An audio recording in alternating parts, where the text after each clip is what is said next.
இருக்கீங்களா? வீட்டில் உமா அப்பாக்கெல்லாம் வேலை செஞ்சீங்களா? எனக்கு நடக்கிற பாடத்தை யார் எல்லாம் வீட்டில் படிச்சுட்டாங்க? அஜித்து, நீங்க சொன்ன மாதிரி நான் வீட்டுல போய் சொன்னேன் அஜித்து. எங்க அம்மா அவங்கள்ட்ட ஒரு டவுட் கேட்கணும்னு சொன்னாங்க.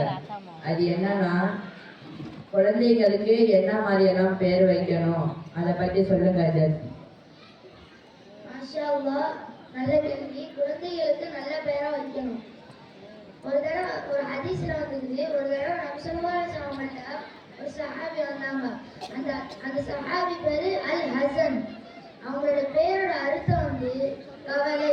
இதை பார்த்து நபி ஸல்லல்லாஹு அலைஹி வஸல்லம் சொன்னாங்க, நீங்கள் ஒவ்வொருவரும் நீங்க உங்க பேரை மாத்திக்கோங்க சஹல் அப்படின்னாங்க. அதுக்கப்புறம் அவங்க சொன்னாங்கன்னா, இது எங்க வாப்பா வச்ச பேரு, அதனால என்னால மாற்ற விருப்பம் இல்லை அப்படின்னாங்க. அதுக்கப்புறம் அவங்க போய் பல வருஷம் கழிச்சு அவங்க நண்பர் வந்து நபி ஸல்லல்லாஹு அலைஹி வஸல்லம் வந்தனையும் அவங்க சொன்னாங்க, நீங்க ஒருத்தோட பேரை மாற்ற சொன்னீங்கல்ல, அவர் வந்து கடைசி காலம் வரை கஷ்டத்திலே கவலையிலுமே இருந்துட்டாங்க அப்படின்னு சொன்னாங்க. அதுக்கப்புறம் நபி ஸல்லல்லாஹு அலைஹி வஸல்லம் சொன்னாங்க, நீங்க குழந்தைகளுக்கு நல்ல பேரா வைக்கணும் அப்படின்னு. இந்த ஹதீஸ்ல உள்ளதுபடி நான் ஒரு கேள்வி கேட்கவா? யார் சொல்றாங்க பார்ப்போமா? எந்த பெயர் வந்து அல்லாஹ்வுக்கு பிரியமான பெயர் நபி ஸல்லல்லாஹு அலைஹி வஸல்லம் சொன்னாங்க? யார்? இசாக், நீ சொல்லுங்க. எனக்கு பிடித்த பெயர் அப்துல்லா ரஹ்மான் நபிசுல்லாஹி சொன்னார்கள். இது புகாரி ஹதீஸ் 4320 மாஷா அல்லாஹ், அல்லாஹ் உங்களுக்கு பரக்கத் செய்வானாக. அஜித், எனக்கு இப்போ ஒரு சந்தேகம் வருது. பெற்றோர்கள் வந்து குழந்தைகளுக்கு செய்ய வேண்டிய கடமைகள்லாம் என்ன அஜித்? மாஷா அல்லாஹ், நல்ல கேள்வி. குழந்தைகளுக்கு குழந்தை என்பது அல்லாஹ் கொடுத்த பெரும் அருட்கொடை. அந்த அருட்கொடைய அல்லாஹ் ரசூல் எப்படி வளர்க்க சொன்னாங்களோ அப்படி வளர்க்கணும். இது பெற்றோர்களுக்கு கடமையா இருக்குது. ஒரு தடவை நம்ம ஸல்லல்லாஹு சொன்னாங்க, நீங்கள் ஒவ்வொருவரும் பொறுப்புதாரிகளே, உங்களின் பொறுப்புகளை மறுமை நாளில் விசாரிக்கப்படுவீர்கள். அஜித்து, குழந்தை பிறந்தோடனே குர்பானி கொடுக்குறவங்க எதுக்கு அஜித்து?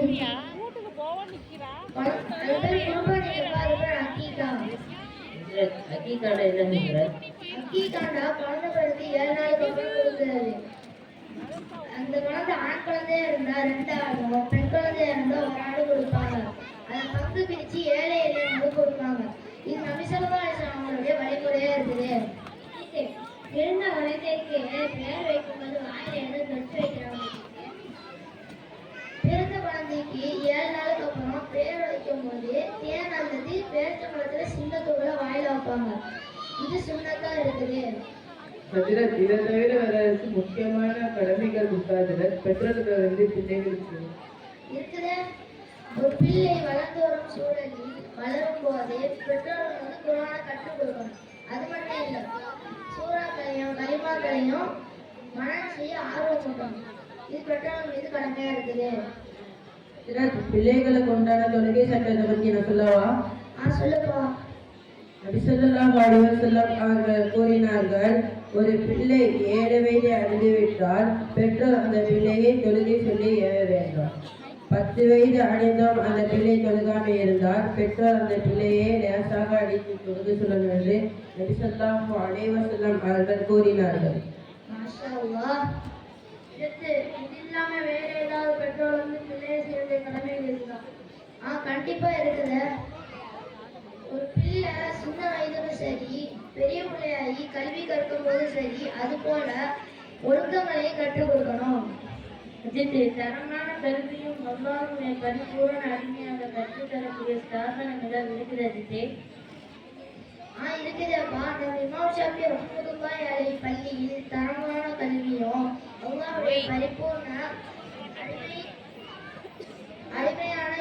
அடிமையாக இருக்க ஒழுக்கங்களை கற்றுக் கொடுக்குறாங்க. பாடம் முடிஞ்சிச்சுப்பா. எல்லாமே வீட்டுக்கு போய் இந்த பாடத்தை வீட்டுல போய் சொல்லுங்க. வீட்டுக்கு போகும்போது சலாம் சொல்லிட்டு போங்க.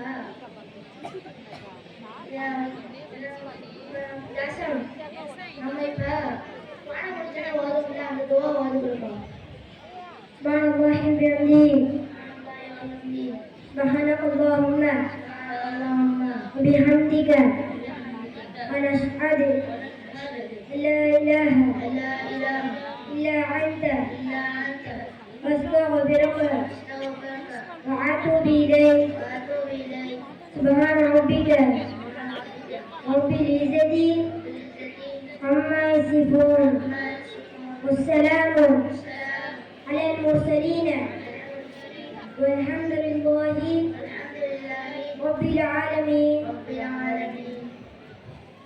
السلام عليكم ورحمة الله وبركاته. وعليكم